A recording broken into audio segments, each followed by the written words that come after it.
এক একটা ইঞ্জিনিয়ার, যত দুর্নীতি হয়েছে, পদ্মা সেতু তৈরি করতে গিয়ে লাগতো 20,000 কোটি টাকা, সেখানে চুরি করেছে 50,000 কোটি টাকা, তাও কাজ শেষ হয়নি, আরো 20,000 কোটি টাকা লাগবে।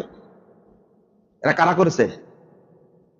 যে ইঞ্জিনিয়ার এটা সই করেছে, যে যে ইঞ্জিনিয়ার এই কাজটা অনুমোদন দিয়েছে, একে ইঞ্জিনিয়ার বলা যাবে না, জানোয়ার বলতে হবে। কে এই তৈরি করেছে? কার? আমরা তো তৈরি করেছি, ভালো শিক্ষা দিছি। আচ্ছা, এত পড়াশোনা করার পরেও এর দ্বারা এত অপকর্ম হয় কেন? কেন হয়? আল্লাহর অভিশাপ। কার অভিশাপ? আল্লাহর অভিশাপ, আল্লাহর গজব। ইন্নাল্লাহ ইউবগিযু কুল্লা আলিমিন বিদ-দুনিয়া জাহিলিন বিল আখিরাহ। এই সমস্ত ইঞ্জিনিয়ারের দাম কত?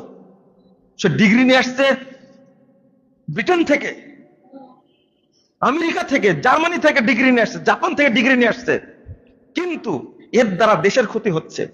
সচিবালয়ে যারা চাকরি করে হুমরা সুমরারা, এরা যে কত বড় বড় দুর্নীতিবাজ, হিসাব করবেন না।